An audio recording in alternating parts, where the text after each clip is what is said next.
Penyakit ini biasa dialami anak-anak, remaja, dan para orang tua secara alamiah dikarenakan enamel atau lapisan terluar gigi bisa saja rusak sehingga dentin atau lapisan tengah gigi tidak memiliki pelindung lagi. Apabila dentin terkena makanan, apalagi makanan dingin atau panas, maka akan menimbulkan gigi ngilu dan nyeri. Faktor-faktor pemicu penyakit ini terjadi antara lain sering makan dan minum yang dingin atau panas, manis dan asam, melakukan pemutihan gigi, penumpukan karang gigi, dan karena bertambah tuanya seseorang. 3. Absesi gusi. Absesi gusi adalah salah satu penyakit gigi dan mulut di mana gusi mengeluarkan nanah. Nanah dapat muncul pada bagian gusi yang terinfeksi. Nanah perlu dikeringkan oleh ahli medis. Salah satu cara mengobati absesi gusi adalah dengan cara mencabut gusi yang terinfeksi. Penyakit ini disebabkan oleh infeksi bakteri di dalam mulut akibat jarang mengikat gigi dan kebiasaan merokok. 4. Stomatitis. Stomatitis adalah radang pada mukosa mulut yang dikenal dengan sebutan sariawan. Sariawan dapat disebabkan oleh infeksi jamur dan bakteri, tergigit atau kekurangan vitamin. Sariawan merupakan keadaan ketika selaput lendir mulut yang tampak seperti luka dengan luka bercat yang warnanya agak putih, kekuningan, dan bertekstur cekung. Meski tak menular, penyakit ini memberikan ketidaknyamanan bagi penderitanya. Mulut akan terasa sakit saat digunakan menelan makanan maupun meminum minuman, dan lidah merasakan adanya sensasi terbakar. Faktor-faktor penyebabnya antara lain luka tergigit, minum air panas atau air dingin, kekurangan vitamin C, menurunnya daya tahan tubuh, dan tidak menjaga kebersihan mulut. 5. Karies gigi. Karies gigi merupakan jenis infeksi yang disebabkan plak dan bakteri dari sisa-sisa makanan yang menempel di permukaan gigi. Hal tersebut bisa mengikis enamel, lapisan terluar gigi. Apabila pengikisan enamel terus berlanjut, maka akan menimbulkan lubang-lubang pada gigi. Penyakit satu ini, jika tidak diobati dengan benar, bisa menyebabkan rasa nyeri, ngilu yang kuat, gigi tengah, serta memicu penyakit berbahaya lainnya yang dapat mengakibatkan kematian. 6. Tumor gigi. Tumor gigi adalah pertumbuhan daging seperti parasit yang membuat gigi dan mulut menjadi rusak. Ketika memasukkan alat atau bahkan tangan sendiri ke dalam mulut dan menyentuh gigi, ada berbagai virus yang bisa terbawa. Virus inilah yang kemudian bisa bersarang dan berkembang biak serta menimbulkan tumor gigi. Jika kanker atau tumor gigi muncul di bagian sebelah kiri, maka bagian kiri wajah yang akan mengalami kerusakan berat. Apabila tumor gigi ada di bagian kanan, wajah bagian kanan yang akan mengalami kerusakan. Faktor-faktor penyebabnya antara lain mencabut gigi secara sembarangan atau bukan dengan alat yang tepat, virus yang berkembang terlalu banyak dan cepat di jaringan sekitar gigi, serta kurang terjaganya kebersihan mulut. 7. Glossitis.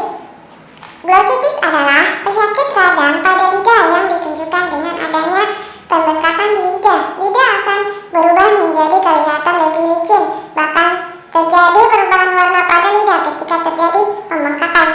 Pada kasus yang lebih parah, glossitis mampu memicu penyumbatan pernapasan saat lidah membengkak sangat parah. Faktor penyebabnya antara lain reaksi alergi terhadap makanan atau obat, trauma mulut yang biasanya disebabkan oleh luka, mulut kering, dan kekurangan zat besi. 8. Penyakit Coxsackie. Penyakit Coxsackie merupakan penyakit yang masih kurang begitu dikenal dan biasanya menyerang anak-anak. Penyakit ini tak hanya menyerang di bagian mulut, tetapi juga kaki dan tangan yang ditandai dengan munculnya ruam di bagian gusi dan lidah. Penyakit ini juga akan timbul di bagian telapak tangan, telapak kaki, dan leher. Faktor-faktor penyebabnya antara lain infeksi dari virus dan penularan dapat melalui air liur atau tangan penderita. Bila anak sampai mengalami mata basah, kemerahan, kejang, dan juga disertai muntah dan demam tinggi, segera bawa ke dokter. Penyakit-penyakit yang menyerang perut. 1. Esofagitis. Esofagitis adalah peradangan pada lapisan kerongkongan. Esofagitis dapat menimbulkan rasa sakit dan kesulitan saat menelan, serta rasa perih di dada. Lamanya penyembuhan esofagitis tergantung dari penyebabnya dan kekebalan tubuh penderita. Penderita esofagitis dengan sistem kekebalan tubuh yang baik dapat sembuh setelah menjalani pengobatan selama 2-4 minggu. Penyebab esofagitis adalah reflux naik atau naiknya asam lambung ke kerongkongan, alergi makanan, dan infeksi bakteri. 2. GERD. GERD atau gastroesophageal reflux disease atau reflux asam lambung adalah jenis penyakit lambung di mana asam lambung dan isinya naik ke kerongkongan sehingga menyebabkan iritasi pada dinding kerongkongan dan rasa nyeri di ulu hati. Gejala lainnya adalah perut terasa kembung, rongga mulut terasa asam, nyeri dada dan tenggorokan, serdawa, cegukan, batuk kering, dan sulit menelan makanan. Penyebab GERD adalah karena mengonsumsi teh dan kopi yang berlebihan, obesitas, tidur setelah makan, dan merokok. 3. Gastritis atau peradangan lambung. Gastritis atau peradangan lambung terjadi karena rusaknya lapisan pelindung dinding lambung atau mukus. Gejala gastritis sama dengan penyakit lambung lainnya seperti mual, muntah-muntah, sakit perut, perut kembung, mudah kenyang, feses berwarna hitam, dan muntah darah. Penyebab terjadinya gastritis atau radang lambung adalah stres, infeksi bakteri, dan bertambahnya usia. 4. Gastroparesis. Gastroparesis adalah penyakit lambung yang terkait dengan gangguan saraf lambung yang menyebabkan lambung lambat dalam mencerna makanan. Gangguan fungsi lambung ini terjadi karena ketika otot-otot pada dinding lambung tidak bekerja sebagaimana mestinya. Gejalanya adalah sakit perut, perut kembung, kadar gula darah rendah, mual, berat badan turun, dan mudah kenyang. Penyebab gastroparesis diantaranya adalah diabetes, efek samping konsumsi obat-obatan, misalnya obat tidur, dan efek kemoterapi pada penderita kanker.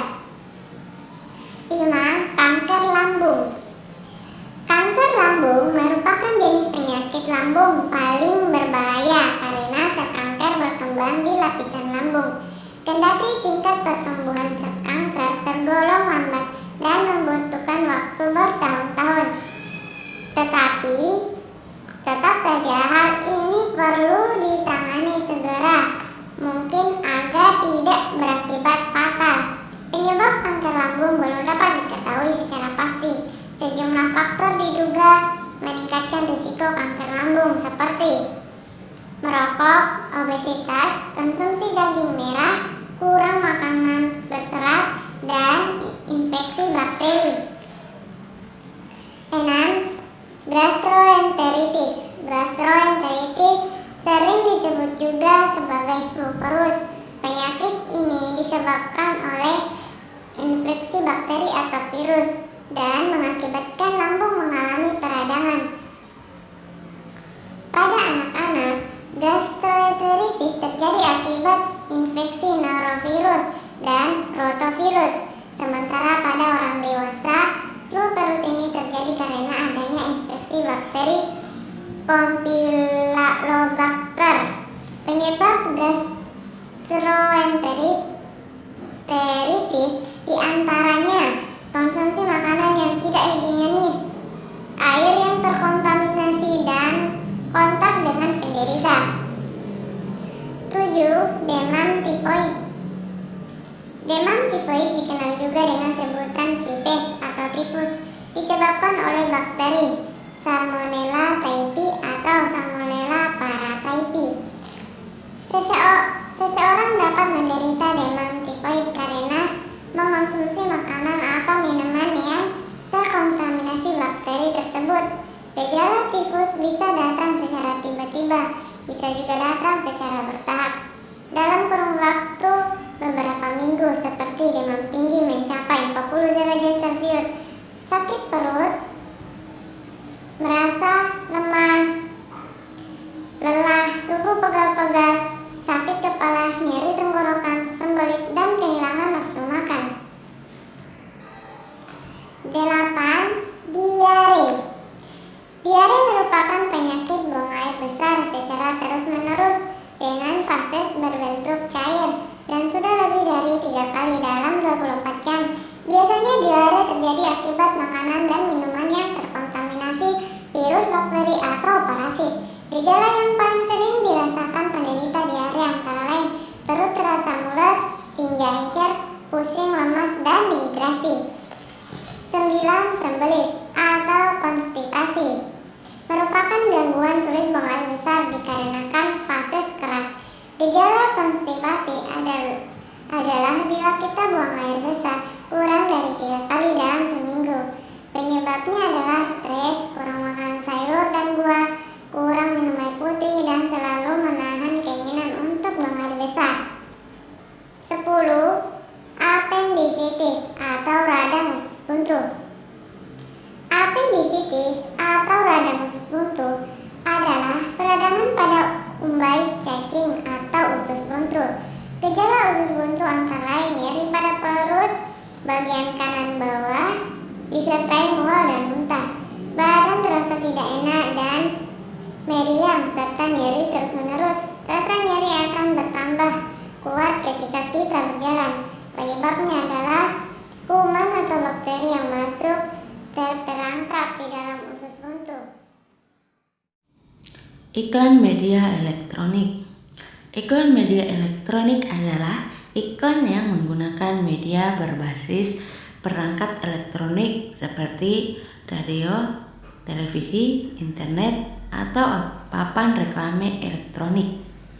Jika pada iklan media cetak sifatnya tertulis, iklan pada media elektronik justru sebaliknya, yakni tidak tertulis. Iklan disajikan hanya sekilas dan berlangsung pada saat itu saja. Contohnya seperti iklan di televisi, di radio, atau di internet. Perhatikan beberapa contoh iklan media elektronik berikut ini. Selamat pagi untukmu yang selalu memulai dengan yang halal.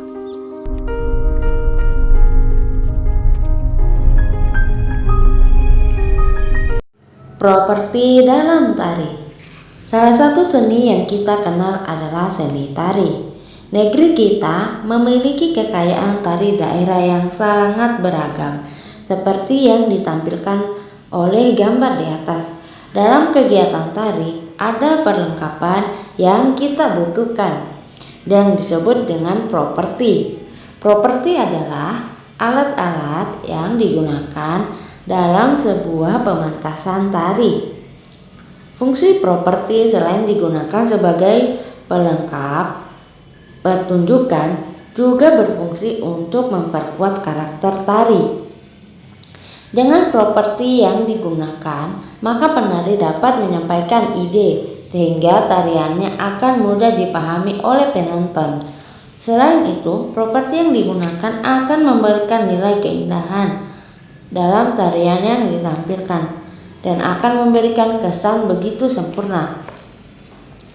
Setiap tarian yang dipertunjukkan tentu saja menggunakan properti yang berbeda-beda. Beberapa contoh properti yang digunakan dalam tarian antara lain sampur atau selendang, bakul, keris, kipas, kuda kepang, piring, payung, dan lilin. Penggunaan properti disesuaikan dengan tariannya. Contohnya, tari kuda lumping lebih cocok menggunakan properti kuda kepang. Tari seudati yang berasal dari Aceh membutuhkan properti ikat kepala. Tari topeng yang berasal dari Jawa Barat membutuhkan topeng untuk digunakan. Serta masih banyak lagi contoh yang lain. Hampir semua tarian Nusantara menggunakan properti tari. Selain properti yang digunakan, Sebagai pelengkap tari, gaya tarik sebuah tarian juga muncul dari tata busana yang dikenakan. Busana yang digunakan pun tentu saja disesuaikan dengan tema tariannya. Misalnya tari reog Ponorogo yang berasal dari Jawa Timur. Tata busana yang dikenakan dalam tari reog Ponorogo menyerupai singa dan merak. Selain bentuk, tata busana, dan perlengkapan tari, daya tarik sebuah tarian juga ada pada warna yang sesuai dengan karakter tarian.